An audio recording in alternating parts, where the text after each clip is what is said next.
નમસ્કાર દર્શક મિત્રો, ખબર છે .comની સ્પેશિયલ પોડકાસ્ટ સિરીઝ હેલ્થની વાતોમાં હું દ્રષ્ટિ આપ સૌનું સ્વાગત કરું છું. દર્શક મિત્રો, આજનું આ પોડકાસ્ટ એક એવી બીમારી વિશે છે જે બીમારીનું નામ સાંભળીને ભલભલા લોકો એક અસમંજસ, એક મૂંઝવણમાં મુકાઈ જાય છે. પરંતુ સાથે સાથે આપણે એ પણ સમજવું જરૂરી છે કે જે રોગ વિશે તમે કશું જાણતા નથી અથવા તમે થોડું પણ જાણી રહ્યા છો તો તેના વિષયની સાચી સમજ મેળવવી ખૂબ જરૂરી છે. તો આવો આજે આપણા પોડકાસ્ટમાં એક એવા મહેમાન અમે લઈને આવ્યા છે જે આપણને આપણી આ અસમંજસમાંથી દૂર કરવાનો પ્રયત્ન કરશે અને તેઓ આપણને સાચી સમજ આપશે. તો હું આપનું સ્વાગત કરું છું અમારા આજના પોડકાસ્ટમાં. ઓકે. આપના વિશે થોડી માહિતી અમે જાણવા માંગશું. હેલો દ્રષ્ટિ, હું doctor Savinay Dighiya, medical oncologist basically. Medical oncologist એટલે હું બધા જ સોલિડ ટ્યુમર્સ જેમ કે મોઢા કાન ગળાનું tumour, breast tumour, lung cancer, gynaec cancers, kidney, testicular, પેટના તમામ પ્રકારના કેન્સર, ચામડીનું કેન્સર અને જોડે જોડે બ્લડના કેન્સર્સ એનું બી ટ્રીટમેન્ટ કરતી હોઉં છું. તો આટલા પ્રકારના કેન્સર તમે કીધા, આપણે હમણાં બહુ સાંભળવામાં આવ્યું હોય તો એક બ્રેસ્ટ કેન્સર છે, સર્વાઇકલ કેન્સર ખૂબ હમણાં ચાલ્યું છે. Yes. પરંતુ આ જે પેટના કેન્સર તમે જે જણાવ્યું છે, અમે થોડું જાણવા માંગશું કારણ કે કેન્સર એક એવો રોગ છે કે લોકો એને જાણીને બેકઆઉટ કરી લે છે. Okay. એક પ્રકારની પરિસ્થિતિમાં આવી જાય છે કારણ કે ફાઇનાન્શિયલ તો પડી જ જશે, પરંતુ માનસિક રીતે ન પડી ભાંગે એવા અમુક જો રોગ વિશે આપણે જાણી શકીએ. બેસિકલી જે જીઆઈ કેન્સર્સ એટલે અન્નનળીથી લઈને મળ સુધીના કેન્સર્સ, એમાં આપણું અન્નનળીનું કેન્સર આવે, જઠરનું કેન્સર આવે, આંતરડાનું, મોટા આંતરડાનું, નાના આંતરડાનું કેન્સર આવે, મળનું કેન્સર, ઇવન સ્વાદુપિંડનું કેન્સર, લીવરનું કેન્સર, પિત્તાશયનું અને પિત્તની નળીઓનું. તો આ એક એવો એરિયા છે કેન્સરનો જે નોર્મલ કેન્સર્સ કરતાં થોડું લેટ પકડાય છે. એના ઘણા બધા કારણો છે. હવે સપોઝ પેશન્ટને મોઢામાં કેન્સર થતું હોય તો સ્ટાર્ટિંગમાં એમને કંઈ ચાંદો પડશે, બ્રેસ્ટમાં કેન્સર હોય તો એક ગાંઠ અથવા સ્તન ઉપરની ચામડીમાં કંઈ ચેન્જીસ ખબર પડશે. દેખાશે, ગર્ભાશયમાં કંઈ તકલીફ હશે તો પેશન્ટને માસિકમાં કંઈ તકલીફ ખબર પડશે. એવી જ રીતે પ્રોસ્ટેટનું કેન્સર હોય તો શરૂઆત એવી રીતે થાય કે રાત્રે વારંવાર પેશાબ માટે ઉઠવું પડે. પણ પેટના કેન્સર્સમાં જનરલી કેવું હોય છે કે અન્નનળીમાં જ્યાં સુધી 50-60% આપણું એરિયા ગાંઠથી ઓક્યુપાય ના થઈ જાય ત્યાં સુધી માણસને એવી કંઈ બહુ તકલીફ થતી નથી, એટલે એ ઇગ્નોર કરતા હોય. ને ઘણી બધી વાર કેવા ડાયટરી ચેન્જીસ કરી દીધા કે ઓકે રોટલી નહીં ખાવાતી તો એ લોકો ચેન્જ કરીને પોતાનું પેટર્ન દાળ ભાતમાં સેમી સોલિડ ફૂડમાં આવી જાય. એવી રીતે દે ટ્રાય કે ઠીક છે અત્યારે આ નહીં તો આ હશે, આ નહીં તો આ હશે. સપોઝ એવી જ રીતે જઠરમાં કંઈ તકલીફ થાય કે થોડું ખાઈને પેટ ભરાઈ જતું હોય કે એવું લાગતું હોય કે નહીં હવે ઉલટી જેવી લાગે છે, તો ઘણા બધા લોકો એને એવી રીતે રાખતા હોય છે કે ઓકે સિઝનલ ચેન્જીસ છે કે મારા ખાવામાં આમ તેમ કંઈ આવી ગયું હશે એના લીધે આવું થાય છે. વીકનેસ લાગતી હોય તો એના બી ઘણા બધા કારણો હોય છે. Okay, there are normal causes also.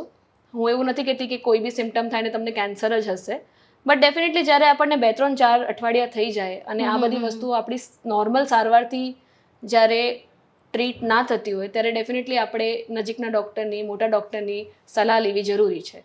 Similarly તમે જે આંતરડાની કેન્સરની થોડા ટાઈમ પહેલાં વાત કરતા હતા, એમાં સિમ્ટમ્સ જ એવા હોય કે પેશન્ટના બોવેલ ચેન્જીસ આવે, એટલે ડાયરિયા ફ્રિક્વન્ટ 4-5 વાર ડાયરિયા થઈ જાય, કોઈ લોકોને કોન્સ્ટિપેશન થઈ જાય, 2 કે 3 દિવસે પેશન્ટને સંડાસ થતું હોય, પૂરેપૂરું પેટ સાફ થતું ન હોય, સંડાસ કરતાં પેશન્ટને તકલીફ થતી હોય, દુખાવો થતો હોય, અથવા પેશન્ટને કાળા રંગનું સંડાસ આવવું, લોહી પડવું સંડાસમાં, એ બધા સિમ્ટમ્સ એવી રીતના હોય છે કે જે આંતરડાના કેન્સર તરફ સંકેત કરે છે. તો આપણા પોપ્યુલેશનમાં કેવું છે કે પેશન્ટ મસાની તકલીફ હશે એવી રીતે કરીને ટાલતા હોય છે, પણ જ્યારે પેશન્ટનું સાવ વજન ઉતરી જાય, વીકનેસ વધી જાય, એકદમ જ ના રહેવાય એવું દુખાવો થાય, ત્યારે પેશન્ટ્સ આપણી પાસે આવતા હોય છે અને દેન આપણને ખબર પડે કે અરે આ તો ખરેખર સ્ટેજ 3 કે ઘણા કેસમાં સ્ટેજ 4 સુધી થઈ ગયું છે. તો હું એવું કહીશ કે કોઈ બી સિમ્ટમ તમારા બોડીમાં છે અને તમને એક 2-3 વીક્સનો ટાઈમ થઈ ગયું છે, એનું કોઈ કારણ નથી મળતું, તો તમારે લિટરલી એના પર એક્ટ કરવું જરૂરી છે. રેધર દેન એવું વિચારી લેવું કે આ તો નોર્મલ જ હશે કે હું કંઈ આમ તેમ દવા લઈ લઉં, કંઈ હર્બલ મેડિકેશન લઈ લઉં ને સારું થઈ જશે. તો ભારત દેશની આપણે વાત કરીએ તો હાલમાં અમુક રાજ્યોની અંદર બ્રેસ્ટ કેન્સર, સર્વાઇકલ કેન્સર ખૂબ વધી રહ્યું છે. આના શું કારણ હોઈ શકે? અને બીજો એક પ્રશ્ન એ પણ છે કે હાલમાં એક વેક્સિન ખૂબ ચર્ચામાં છે, એક વેક્સિન લોન્ચ થઈ છે, ગવર્મેન્ટ એને ફ્રી ઓફ કોસ્ટ આપી રહી છે. તો શું આવી વેક્સિનથી તમારા રોગો સામે તમે લડી શકશો? ઓકે, સો જે આપણે વાત કરી તો આજે ભારતમાં સ્ત્રીઓમાં સૌથી કોમન જે કેન્સર છે એ બ્રેસ્ટનું કેન્સર છે. જી. એના પછી સર્વાઇકલ કેન્સર, જે ગર્ભાશયના ગ્રીવાનું કેન્સર આપણે કહીએ છીએ, અને એના પછી આવે ઓવેરિયન કેન્સર એટલે કે અંડાશયનું કેન્સર. અને આ 3 કેન્સર સૌથી કોમન કેન્સર્સ છે. હવે તમે જે વેક્સિનની વાત કરો છો, તો બેસિકલી એ વેક્સિન અગેન્સ્ટ HPV વાયરસ છે, એટલે કે હ્યુમન પેપિલોમા વાયરસ. હવે એ વાયરસના અલગ અલગ સ્ટ્રેન્સ હોય છે, બહુ બધા નંબર્સ હોય, 16, 18, 611, અલગ અલગ એના ટાઈપ્સના સ્ટ્રેન્સના નામ એવી રીતે નંબર પ્રમાણે આપ્યા છે. આ જે વેક્સિન છે એ બેસિકલી પર્ટિક્યુલર એવા સ્ટ્રેન્સ જે કેન્સર, સર્વાઇકલ કેન્સર એટલે ગર્ભાશયના ગ્રીવાનું કેન્સર કરાવે છે, એવા વાયરસને અગેન્સ્ટ આપણને ઇમ્યુનિટી આપે છે. તો આ વેક્સિન ગવર્મેન્ટે લોન્ચ કરી છે, ઘણા સમયથી છે, પણ અત્યારે બિકોઝ સર્વાઇકલ કેન્સરનું ઇન્સિડન્સ વધે છે, એટલે બધાને જ આ કમ્પલસરીલી લેવાનું ગવર્મેન્ટ પ્રોત્સાહિત કરે છે. અને ખાસ કરીને 9 થી 14 વર્ષના જે ચિલ્ડ્રન હોય એ લોકોને 2 to 3 ડોઝીસ રેકમેન્ડેડ છે, મિનિમમ 2 એન્ડ મેક્સિમમ 3 ડોઝીસ લેવા જોઈએ. કેમ કે મેક્સિમમ બેનિફિટ આ વેક્સિનનું ત્યારે થાય છે જ્યારે માણસની બોડીને આ ઇન્ફેક્શન લાગ્યું નથી. આ ઇન્ફેક્શન લાગવાના વધારે ચાન્સીસ હોય છે આફ્ટર સેક્સ્યુઅલ ઇન્ટરકોર્સ. એટલે આફ્ટર 18-19 યર્સ, જ્યારે પેશન્ટ્સને ઓલરેડી ઘણા બધા કેસીસમાં after marriage and multiple partners જેના હોય એ બધાને લોઅર સોશિયો ઇકોનોમિક સ્ટેટસ, તો એ બધા લોકોને HPV ઇન્ફેક્શન થવાના રિસ્ક વધારે છે. અને એવું નથી કે HPV ઇન્ફેક્શન થયું તો બધાને કેન્સર, સર્વાઇકલ કેન્સર થશે જ. 70-80% લોકોમાં બોડીની ઇમ્યુનિટી એટલી સારી હોય છે કે એને નલિફાઈ કરી દે છે. પણ આ જે વેક્સિન છે એ આપણને ઇન્ફેક્શનની અગેન્સ્ટ ઇમ્યુનિટી આપે છે. એકવાર જેને ઇન્ફેક્શન થઈ ગયું પછી એના માટે આ વેક્સિન એટલું બેનિફિટ નહીં કરે. So that is why recommended ages કે 9 to 14માં લઈ લો, બટ અપ ટિલ 26 યર્સ બોયઝમાં એન્ડ અપ ટિલ 45 યર્સ ફિમેલ્સમાં.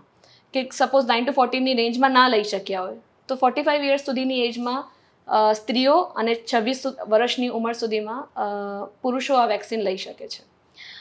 એક બીજો એક પ્રશ્ન એવો છે, તમે એવું કીધું કે આંતરડાનું કેન્સર પણ થતું હોય છે. હવે હાલમાં જે પ્રકારનો ખોરાક આપણે ખાઈ રહ્યા છે, જે પ્રકારનું પ્રદૂષણ થઈ રહ્યું છે, તો શું એ પણ કંઈ ભાગ ભજવશે આવા કેન્સર ડિઝીઝ માટે? બિલકુલ.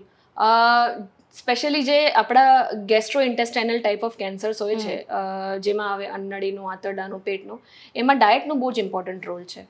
જે આપણે આજકાલ ultra processed food, junk food ખાઈએ છીએ, જેના લીધે પેશન્ટને ઓબેસિટી એટલે કે વધારે વજન રહેવું, નોર્મલ રેન્જ કરતાં જે તમારા હાઇટ અને એજ પ્રમાણેનું વજન તમારું હોવું જોઈએ એના કરતાં વધારે જો પેશન્ટને હેવી વેટ રહે છે, સ્પેશિયલી જો બેલી ફેટ વધારે હોય ઘણા બધા પેશન્ટને, લાઇફસ્ટાઇલ આપણી સિડેન્ટરી થતી જાય છે, એટલે ફિઝિકલ એક્ટિવિટી જે નોર્મલી આપણા બોડીને ઘણા બધા નોટ ઇવન કેન્સર્સ બટ ઘણા બધા ક્રોનિક ડિસીઝ જેમ કે ડાયાબિટીસ, હાઇપરટેન્શનથી પ્રોટેક્ટ કરતું હોય છે, એ બી આજકાલ જોવા મળતું નથી. Most of the time patients, normal people બી કેવું 9 to 5 જોબ કરતા એક જગ્યાએ સિટિંગ પોઝિશનમાં બધું કરતા હોય છે. એક્સરસાઇઝ નલ થઈ ગયું છે. And addictions definitely tobacco, bidi smoking, cigarette smoking, alcohol, type of food જે આપણે બેસિકલી ખાઈએ છીએ, ધ ક્વોન્ટિટી ઓફ ફૂડ, એ બધું જ મેટર કરે છે ફોર કોલોન કેન્સર. જેનેટિક્સનો બી એક રોલ છે કે ફેમિલીમાં હિસ્ટ્રી હોય તો તમને આંતરડાનું કેન્સર જલ્દી થઈ શકે છે. કે નોર્મલી કેવું હોય છે કે 50-60ની, 55 યર્સની, 45 યર્સની એજ પછી થતા હોય છે. પણ સપોઝ કોઈના ફાધરને, ગ્રાન્ડફાધરને રહ્યું હોય ને જેનેટિક્સમાં એ કેન્સર જો હોય તો અમારી પાસે 34 યર્સના, 36 યર્સના બી પેશન્ટ્સ અમે જોયા છે જેમને આંતરડાનું કેન્સર અમે ટ્રીટ કરી રહ્યા છે અત્યારે. તમે વાત કરી કે ફૂડને કારણે પણ થાય છે. ઘણા બધા લોકો કબજિયાતથી પીડાતા હોય છે. હવે તમે જે પ્રમાણે કીધું કે પેટની ભાગનો ચરબી વધે, તો ઘણા બધા લોકો એવા હોય છે કે ઘરગથ્થુ ઉપચાર કરી લેશે. પેટનો આગળનો ભાગ વધુ હોય, PCODનો પણ એક ભાગ છે. તો આફ્ટર સમ એજ એટલે કે માની લો કે 41-42 વર્ષની કોઈ સ્ત્રી હોય, ભલે દેખાતી વ્યવસ્થિત હોય, પોતાનું મેન્ટેન રાખ્યું હોય બોડી, પરંતુ પેટનો આગળનો જે ભાગ વધે અને કબજિયાત જો રહેતી હોય તો હવે આવા કેસમાં કેન્સર જ છે કેવી રીતે ડાયગ્નોઝ કરશે? સો લિટરલી એક અવેરનેસ વાળું સવાલ છે, બિકોઝ ઘણા બધા લોકો આપણા કન્ટ્રીમાં એકચ્યુઅલી દેર આર એક્સ્ટ્રીમ્સ પર લોકો. એક એવા હોય જેમને બધું નહીં કંઈ કરાવવાના જરૂર નથી, આ બધું નોર્મલ છે, થઈ જશે. ને એક એવા હોય કે કંઈ નાનું થાય તો નહીં મને તો આવું જ હશે, ને રેધર દેન ગેટિંગ ટેસ્ટેડ એ લોકો ટેન્શન વધારે લઈ લે કે મને આવું હશે. મતલબ એક હેડેક થાય ને ગૂગલ કરીને અરે બ્રેન ટ્યુમર હશે, બટ હેડેક થવાના બીજા બી કારણ હોય, જેમ કે કોન્સ્ટિપેશન થવાના બીજા ઘણા બધા કારણ હોય. નોર્મલી બી 40-50% પોપ્યુલેશન જો આપણે જોવા જઈએ, આપણું ડાયટ એવું છે. આપણે ફાઈબર રિચ ડાયટ લેતા નથી. આપણું diet is most of the times grains, કે જેટલા બી અનાજ હોય આપણે એ વધારે ખાતા હોઈએ છીએ. આપણા ડાયટમાં પ્રોટીન ઇન્ટેક ઓછું છે, ફ્રૂટ્સ વેજીટેબલ્સ, જે ફાઈબર રિચ ડાયટ હોય આપણું એ ડાયટ બહુ જ ઓછું છે, જે આપણની બોવેલની મોટિલિટી નોર્મલ જે ડેલી આપણને સ્ટૂલ પાસ થવું જોઈએ એ એના લીધે થઈ નથી શકતું. સેકન્ડરી મેં જે લાઇફસ્ટાઇલ કીધી એ, અને ઘણા કેસીસમાં બીજા બી કન્ડિશન્સ હોય, જેમ કે થાઇરોઇડિઝમ, હાઇપોથાઇરોઇડના પેશન્ટ્સ હોય, એમને બી કોન્સ્ટિપેશન રહેતું હોય. તો વન્સ ઇન અ વાઇલ કોઈ વસ્તુ થઈ હોય, તમે એનું ઘરેલું ઉપચાર કર્યો, સારું થઈ ગયું, ઠીક છે. પણ જો એ વારંવાર થાય છે તો તમે તમારા ડૉક્ટરને એકવાર મળો એન્ડ ગેટ ટેસ્ટેડ. એના માટે કોન્સ્ટિપેશન માટે બી there are various test available, કે પહેલા બ્લડ ટેસ્ટથી શરૂઆત થશે અને પછી લાગશે તો ડૉક્ટર તમને એન્ડોસ્કોપી વિશે સમજાવશે, કે સપોઝ કોઈ કારણ હોય તો આપણને ખબર પડે ને આપણે એના ઉપર એક્ટ કરી શકીએ.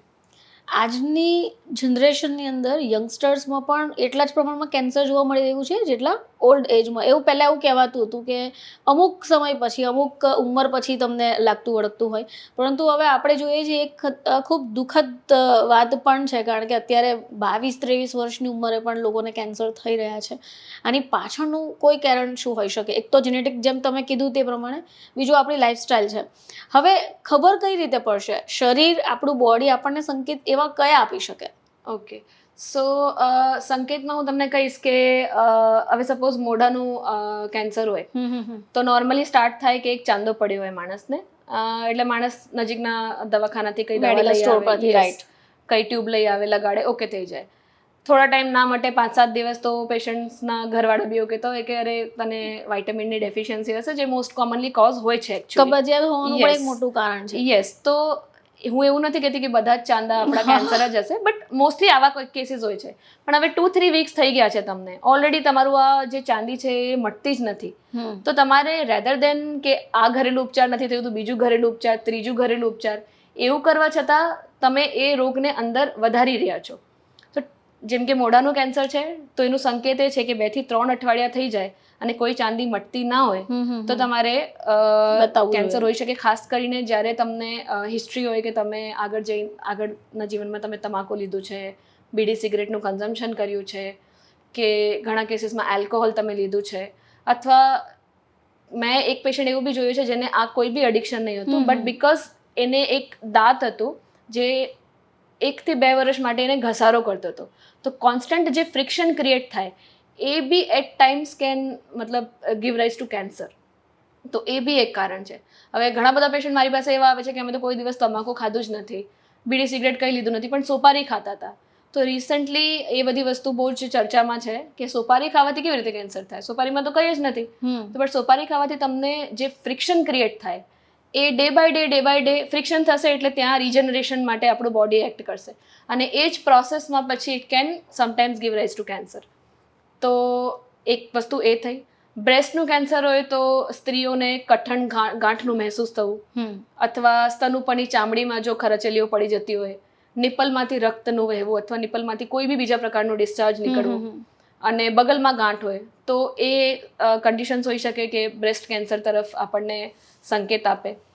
જેમ કે સર્વાઇકલ કેન્સર, ગર્ભાશયના ગ્રીવાની કેન્સર આપણે વાત કરી, તો એમાં સિમ્ટમ્સ એવા હોય કે સફેદ પાણીનું માસિકની જગ્યાથી વહેવા લાગવું, અથવા કોઈ પેશન્ટ છે જેને મેનોપોઝ આવી ગયું છે, ઘણા ટાઈમથી માસિક બંધ હોય અને એક દિવસ અચાનકથી જ પેશન્ટને બ્લીડિંગ સ્ટાર્ટ થઈ જાય, ફરીથી માસિક આવવા લાગે, તો એ બી સંકેત હોઈ શકે, કદાચ સર્વાઇકલ અથવા તો ગર્ભાશયનું, બેમાંથી કોઈ બી એક કેન્સર હોઈ શકે.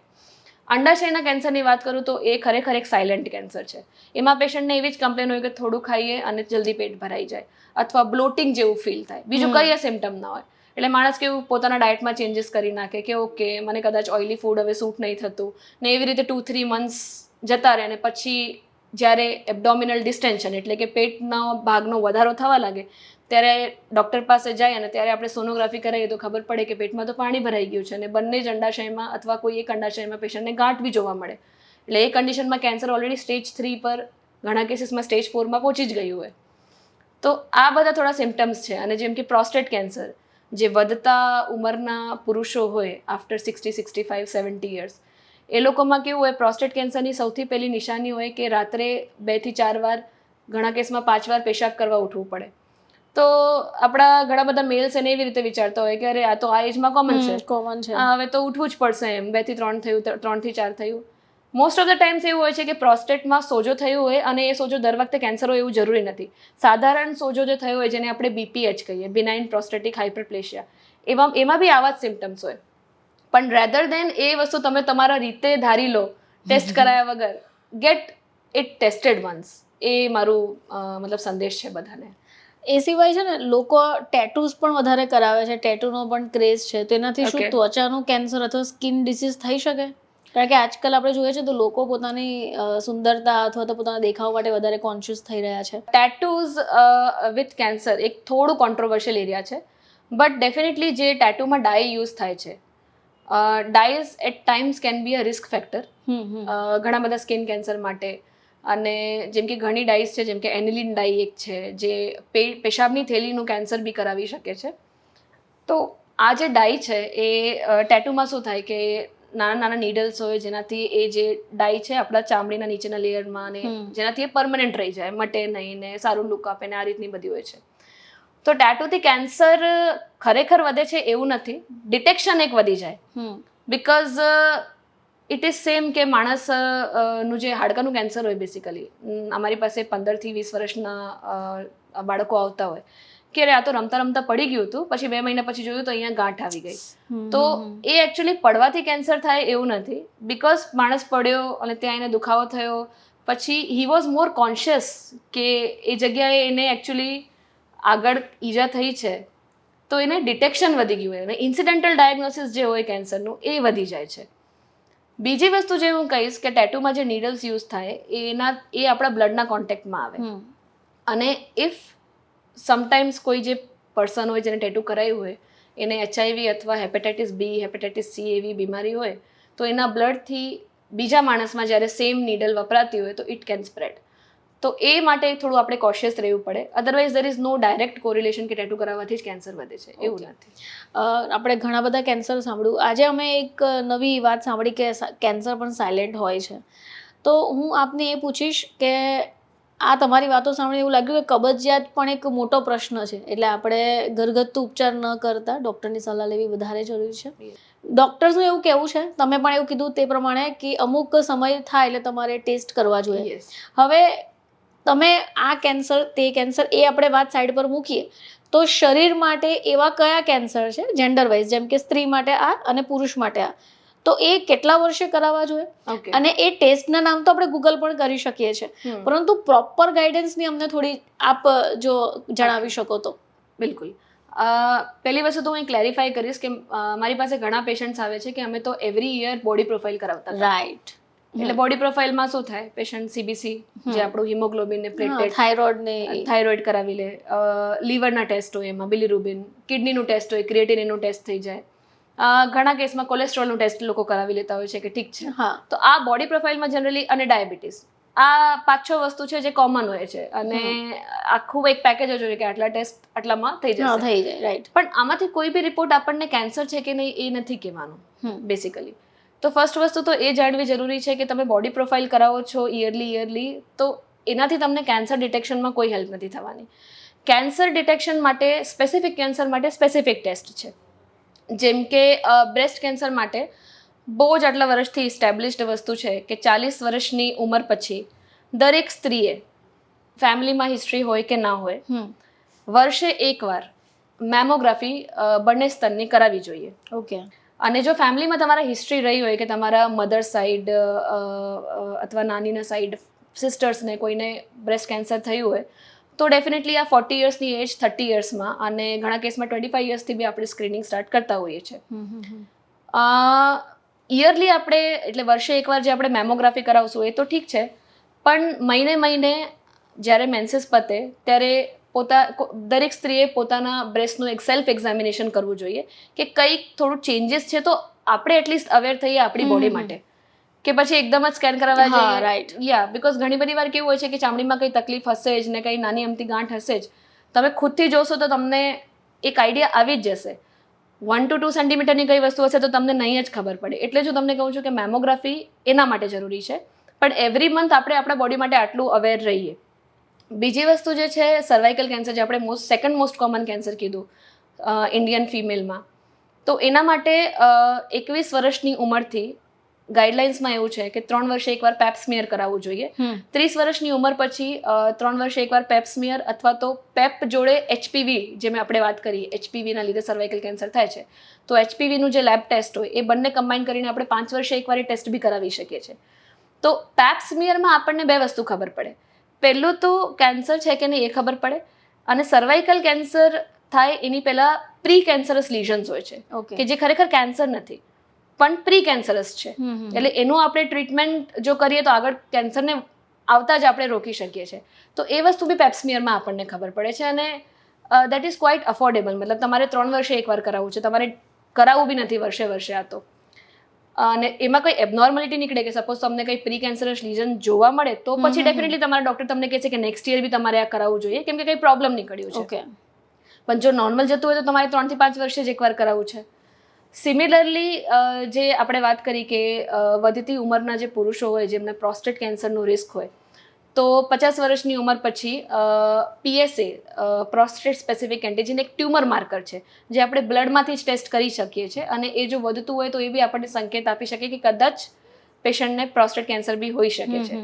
તો ખાસ કરીને જેમને રાત્રે વારંવાર પેશાબ કરવા ઉઠવું પડે એમને એક PSA ટેસ્ટિંગ કરાવવું અગત્યનું છે, વિથ ડિજિટલ રેક્ટલ એક્ઝામિનેશન. એટલે સર્જન ડૉક્ટર પાસે જઈને આપણે મળમાંથી ટેસ્ટ કરાવી શકીએ છીએ, એક્ઝામિનેશન કરી શકીએ છીએ. અને એ સિવાય જો કોન્સ્ટિપેશનની ને એવી તકલીફ હોય, આંતરડાના કેન્સરના કોઈ બીજા લક્ષણ હોય, તો એન્ડોસ્કોપી, જે કોલોનોસ્કોપી હોય છે, એ કરાવવી બી જરૂરી છે. જે લીવર સિરોસિસના આપણા પેશન્ટ્સ છે જેમને ઓલરેડી કાં તો વાયરલ હેપેટાઇટિસના લીધે, કાં તો આલ્કોહોલના લીધે, કાં તો બીજા કોઈ રીઝનના લીધે, આજકાલ ફેટી લીવર ડિસીઝ બી એક વસ્તુ છે કે because of diabetes, because of weight પેશન્ટને લીવર બી ડેમેજ થાય છે, એન્ડ દેટ ઇઝ મતલબ currently becoming the most common cause because of obesity and આપણું લાઇફસ્ટાઇલ, જે ફિઝિકલ ઇનએક્ટિવિટી થાય છે. તો એવા કેસમાં જે બી રીઝન હોય અને પેશન્ટને સિરોસિસના સાઇન, સિરોસિસ એટલે લીવર ડેમેજ થવા લાગ્યું, ઇરિવર્સિબલ ડેમેજ ઓફ લીવર. હવે આપણે સિરોસિસ એકવાર થઈ જાય તો પાછા ના આવી શકીએ. તો જ્યારે એ સ્ટેજ આવી જાય લીવર સિરોસિસમાં બી અમે રેકમેન્ડ કરતા હોઈએ છીએ કે દર 6 મહિને અમારા પેશન્ટને AFP એટલે આલ્ફા ફિટોપ્રોટીન નામનું એક ટ્યુમર માર્કર હોય છે, જેવું PSA હોય છે પ્રોસ્ટેટમાં, એવું AFP હોય છે જે લીવર કેન્સર્સ બીમાં વધતું હોય છે. તો એ અને સોનોગ્રાફી કમ્બાઈન કરીને આપણે વર્ષે એકવાર, 6 મહિને એકવાર કરી શકીએ છીએ. તો આ થોડા સ્ક્રીનિંગ ટેસ્ટ છે જે આપણને અર્લી કેન્સર ડિટેક્ટ કરવામાં હેલ્પ કરે. અર્લી કેન્સર ડિટેક્ટ કરીને આપણે એને કમ્પ્લીટલી, જો અર્લી સ્ટેજમાં હોય તો ક્યોર બી કરી શકીએ, માણસનું લાઇફસ્ટાઇલ ઇમ્પ્રૂવ કરી શકીએ, અને જે ફિઝિકલ મેન્ટલ ટ્રોમા પેશન્ટને સ્ટેજ 4 કેન્સરનું નામ સાંભળીને થતું હોય એનાથી આપણે બેસિકલી પેશન્ટને પ્રિવેન્ટ કરી શકીએ. કેન્સર ગંભીર રોગ તો છે જ, એના લક્ષણો વિશે આપણે વાત કરી, એના સંકેતો વિશે આપણે જાણી લીધું, પરંતુ કેન્સર છે કે નહીં એ સમજવા પહેલાં લોકો એના જે ટ્રીટમેન્ટ છે, જેમ કે બાયોપ્સી તમે લઈ લો અથવા તો તમે કેમોથેરાપી લઈ લો, તો એના વિઝનથી જ લોકો સ્ટ્રેસ થઈ જાય છે, અને આજે તમે આપણે ટેસ્ટની વાત કરી, એ ટેસ્ટ કરાવવા માટે જવા માટે રેડી જ નથી હોતા. તો શું અંતર છે? શું આ વાત સાચી છે કે બાયોપ્સી કરવાથી તમને કેન્સર થઈ જાય? નો, એ બહુ જ મોટું મિસકન્સેપ્શન છે, અને એ ડેફિનેટલી પબ્લિકને સમજવું જરૂરી છે કે આપણે બાયોપ્સી કરાવીએ છીએ કેમ. ફર્સ્ટ ઓફ ઓલ, બાયોપ્સી એટલે શું? તો બાયોપ્સીમાં શું થાય છે કે સપોઝ એક ગાંઠ છે, કોઈ વાર એવું હોય કે ચામડી ઉપર ગાંઠ દેખાતી હોય, શરીર ઉપર ગાંઠ દેખાતી હોય, ઘણા કેસમાં જેમ કે આંતરડામાં કેવું હોય, એવી જગ્યાએ ગાંઠ હોય તો આપણને ઉપરથી ના દેખાતી હોય પણ એન્ડોસ્કોપથી દેખાતી હોય. તો હવે એ ગાંઠ ખરેખર કેન્સરની જ છે કે નહીં એ જાણવું બહુ જ જરૂરી છે, કેમ કે બધી જ ગાંઠ, બધા જ ટ્યુમર કેન્સર છે એવું નથી, એવું કોઈ રૂલ જ નથી. તો બાયોપ્સીમાં શું કરવામાં આવે, એક નીડલથી એ જે ગાંઠ છે એનું એક નાનું અમાઉન્ટ લેવામાં આવે અને એને પ્રિપેર કરીને પેથોલોજીસ્ટ લેબમાં માઇક્રોસ્કોપની અંદર એક્ઝામિન કરતા હોય, જેમાં ખરેખર આપણને ખબર પડે કે આ કેન્સર છે કે કોઈ ઇન્ફેક્શન છે, કે ઘણા કેસમાં કોઈ ઓટોઇમ્યુન ડિસીઝીસ બી આપણા હોય જે બી આવી રીતે ગાંઠ બનાવી શકતા હોય. એ ઘણા કેસમાં સાદું જ ખાલી ગાંઠ છે, કેન્સર નથી પણ જસ્ટ ગાંઠ છે, એમ કોષો વધી ગયા છે પણ કેન્સરમાં નથી કન્વર્ટ થયા અત્યારે. તો આ બાયોપ્સી આપણને સૌથી પહેલાં તો કન્ફર્મેશન આપે કે ખરેખર કેન્સર છે કે નહીં. ઓકે. બીજું, આપણને કેન્સરના પ્રકારનો એક આઈડિયા આપે કે હવે સપોઝ આંતરડામાં કેન્સર છે તો 90% ટાઈમ્સ આંતરડાનું ખુદનું જ કેન્સર હોય છે, પણ 10% ઓફ ધ કેસીસમાં કેવું, જે કોલોન એડેનોકાર્સિનોમા જે આંતરડાનું કેન્સર છે એ ના હોય, બટ ઘણા કેસમાં લિમ્ફોમા એટલે બીજા જ અલગ પ્રકારનું કેન્સર બી હોઈ શકે છે ત્યાં. તો પ્રકાર જાણવું એટલે જરૂરી છે કે બધા જ પ્રકારની સારવાર અલગ છે. બાયોપ્સી વગર જો આપણે સારવાર સ્ટાર્ટ કરી દઈએ તો એ એથિકલી રાઇટ નથી, અને કેન્સરની જે થેરપી છે that is also a very big decision. તો જ્યાં સુધી આપણા હાથમાં જ વસ્તુ નથી કે ના ખરેખર આ જ ટાઈપ છે અને આ સ્ટેજ છે અને પછી હવે આપણે આ ટ્રીટમેન્ટ કરવાની છે, એના વગર ટ્રીટમેન્ટ સ્ટાર્ટ કરવું ઇઝ નોટ રાઇટ. બાયોપ્સી કરવાથી કેન્સર સ્પ્રેડ થાય છે એવું ઘણા લોકોને લાગે છે. તો એનું રીઝન એવું છે કે એક કોઇન્સિડેન્ટલ ફાઇન્ડિંગ છે કે ઘણા કેસીસમાં જ્યારે શરૂઆતમાં જૂની બાયોપ્સી ટેકનિક્સ હતી અને ત્યારે લોકોને એવું થયું કે ના અમને બાયોપ્સી કરાવી એટલે પછી અમને ખબર પડી કે આ તો સ્ટેજ 4 કેન્સર છે. એટલે બાયોપ્સી ડોક્ટરે કરી તો બાયોપ્સી કરતા ત્યાં જ સ્પ્રેડ થઈ ગયું અને હવે બધે જ અમારું સ્ટેજ 4માં કન્વર્ટ થઈ ગયું. તો આવું નથી હોતું. આપણી પાસે લેટેસ્ટ ટેકનિક્સ અવેલેબલ છે અને બાયોપ્સી કરવી ખરેખર જરૂરી છે. બાયોપ્સીથી કેન્સર સ્પ્રેડ થાય એવું નથી, કેન્સર પોતાના નેચરના લીધે સ્પ્રેડ થાય, એનું જે તીવ્રતા હોય એના હિસાબે સ્પ્રેડ થતું હોય છે. તો એ સમજવું બહુ જરૂરી છે. થોડા એક્સેપ્શન્સ છે જ્યાં ડૉક્ટર્સ બી બાયોપ્સી વગર ટ્રીટમેન્ટ સ્ટાર્ટ કરી દેતા હોય છે, જેમ કે લીવર કેન્સર છે. તો એમાં જો આપણને સ્કેનમાં પૂરેપૂરો ફાઇન્ડિંગ દેખાતા હોય, રિસ્ક ફેક્ટર એવા બેસતા હોય, ટ્યુમર માર્કર વધારે હોય તો વી કેન અવોઇડ. એવા જ કેસીસમાં જે અંડાશયનું કેન્સર હોય એમાં ડૉક્ટર્સ અવોઇડ કરતા હોય કે ડાયરેક્ટ પેલી અંડાશયની ગાંઠને બાયોપ્સી કરે. પેટમાં જે પાણી ભર્યું હોય એમાંથી રિપોર્ટ બનાવી લેતા હોય છે, અથવા તો ડાયરેક્ટ આપણે જે ઓપરેશન થઈ શકતું હોય તો ઓપરેશન કરીને જે આખી ગાંઠ કાઢીએ એમાં જ જોઈ લેતા હોય છે. એટલે દેર આર એક્સેપ્શન્સ જ્યાં આપણે બાયોપ્સી અવોઇડ કરીએ છીએ, બટ બાયોપ્સીથી કેન્સર સ્પ્રેડ થાય છે એ મિથ છે, that is not a fact. અને બીજો સવાલ એ કે કેમોથેરાપીથી પણ લોકો ચિંતામાં આવતા હોય છે, ટેન્શનમાં આવી જાય, કારણ કે સૌથી પહેલેની અસર વાળ ઉતરી જતા હોય છે. બિલકુલ. તો એનાથી શું ડરવાની જરૂર છે કે કેમ, એ જે કોન્સેપ્ટ છે લોકોના મગજની અંદર, એના માટે આપ શું કહેશો? કારણ કે સ્ટ્રેસ તો થવાનો જ. યસ. તો કીમોથેરાપી વિશે હું એવું કહીશ કે સૌથી પહેલાં તો કીમોથેરાપી એક કેન્સર ટ્રીટમેન્ટ એટલે એક પ્રકારની સારવાર છે કેન્સરમાં. કીમોથેરાપી શું કરે છે કે જે આપણા કેન્સરના કોષો જે છે, જે ઝડપથી ગતિ પામીને 1ના 2, 2ના 4, 4ના 6, 4ના 8 એવી રીતે થઈ રહ્યા છે, જેના ઉપર કોઈ કંટ્રોલ નથી, રેપિડલી ડિવાઇડિંગ સેલ્સ આપણા બોડીના એના ઉપર એક્ટ કરે છે અને એનું ગ્રોથ અટકાવે છે. ઘણા કેસમાં એને મારી બી નાખે છે. તો કીમોથેરાપી આપવાના આપણા ગોલ્સ એવા હોય છે કે પહેલાં તો આપણે ક્યોર કરવું છે પેશન્ટને. ઘણા કેસીસ જેમ કે લિમ્ફોમા હોય, ટેસ્ટિસનું કેન્સર હોય, આપણે પેશન્ટને કમ્પ્લીટલી ક્યોર કરી શકીએ. બ્રેસ્ટ કેન્સર, લંગ કેન્સર જે અર્લી સ્ટેજમાં પકડાતા હોય. ઘણા કેસીસમાં ઓપરેશન પહેલાં કીમોથેરાપી આપવામાં આવે કે ગાંઠને થોડું નાનું કરીએ, જેના કરતાં ઓપરેશનના ચાન્સીસ ઓફ સક્સેસ બધું વધી જાય. ઘણા કેસમાં ઓપરેશન પહેલાં થઈ જાય અને પછી કીમોથેરાપી લેવાની આવે તો પેશન્ટ એવું કહે કે હવે તો ગાંઠ કાઢી નાખી છે, હવે કેમ અમારે કીમો લેવું? બ્રેસ્ટના કેસમાં એવું જ થાય કે નાની અમથી ગાંઠ હોય 1.5-2 સેન્ટીમીટરની, એટલે ડૉક્ટર એને ઇઝીલી ઓપરેટ કરી શકતા હોય છે. સો ઓપરેટ કર્યા પછી ડૉક્ટર અમારી પાસે મોકલે, surgeon doctor, and then patient એવું જ કહે કે હવે તો ગાંઠ કાઢી નાખી છે, આ તો સ્ટેજ 1નું હતું, હવે મારે કેન્સરની કીમોથેરાપી લેવાની જરૂર શું? તો એવા કેસમાં આપણું ગોલ હોય છે કે કેન્સર પાછો ફરીથી ના આવે, કે જે માઇક્રો મેટાસ્ટેટિક ડિસીઝ રહી ગયું હોય બોડીમાં, લોકલ કંટ્રોલ વધારવા માટે ત્યાં આપણું ગોલ એ હોય છે. અને સ્ટેજ 4માં આપણે કીમોથેરાપી કેમ આપતા હોઈએ છીએ? સ્ટેજ 4માં પેશન્ટ કહેશે કે હવે તો સ્ટેજ 4 એટલે ઇમિડિયેટ ડેથ, સ્ટેજ 4 એટલે તો નિરાશા એમ, હવે આમાં મારે પેશન્ટને સારવાર કેમ કરાવી? શું રીઝન છે કે હું પેશન્ટને સારવાર કરાવું? તો સ્ટેજ 4માં થેરેપી આવવાના 2 થી 3 ગોલ્સ હોય છે. ફર્સ્ટ ગોલ આપણું હોય છે કે આપણે પેશન્ટનું ક્વોલિટી ઓફ લાઈફ ઇમ્પ્રૂવ કરીએ, કે જે માણસને કેન્સરના લીધે સિમ્ટમ્સ થાય છે, આપણું કીમોથેરાપી પેશન્ટના સિમ્ટમ્સને કંટ્રોલ કરે અને જેટલું બને એટલું ડિસીઝને કંટ્રોલ કરે. ઘણા કેસમાં સ્ટેજ 4માં બી કીમોથેરાપી આપીને અમે લાઈફ સ્પેન પેશન્ટનું ઇન્ક્રીઝ કરી શકતા હોઈએ છીએ. એટલે સ્ટેજ 4માં અમારું ગોલ ક્યોર નથી હોતું, બટ એક good control and a meaningful life to our patients હોય છે. હવે કીમોથેરાપી આપી કેવી રીતે શકીએ? તો મોસ્ટ ઓફ ધ કેસીસમાં અમે ઇન્જેક્શન ફોર્મમાં કીમોથેરાપી આપતા હોઈએ. ઘણા બધા કેસમાં ટેબ્લેટ ફોર્મ્સ બી અવેલેબલ હોય છે. એટલે જેમ નોર્મલી આપણે વેનમાં એક કેન્યુલા લઈને જે નાખતા હોય એવી રીતે નાખી શકે છે. ઘણા કેસીસમાં એવું હોય છે કે લોંગ ડ્યુરેશન ઓફ કીમોથેરાપી હોય, એટલે માણસને વારંવાર સોઈ લેવી પડતી હોય ને એની તકલીફો થતી હોય, તો એવા કેસમાં અમે કીમોપોટ એટલે છાતીમાં જ ચામડીની અંદર એક ડબ્બી બેસાડતા હોય છે, જેમાં નાની નીડલ નાખીને સિસ્ટર ત્યાંથી જ એવરી ટાઈમ કીમોથેરાપી આપી દે. That is a safe option. એમાં પેશન્ટને એવરી ટાઈમ જે આપણે વેન્સ શોધવાનો સો એ પેન આપણે અવોઇડ કરી શકતા હોઈએ છીએ. કીમોથેરાપીથી સાઈડ ઇફેક્ટ્સ જે થતી હોય છે એના વિશે જો આપણે વાત કરીએ તો જેમ કીમોથેરાપી કેન્સરના કોષો જે ઝડપથી ગતિ પામે છે એના ઉપર એક્શન કરતું હોય, એવી જ રીતે આપણા બોડીમાં નોર્મલ બી એવા સેલ્સ હોય જે ઝડપથી ગતિ પામતા હોય.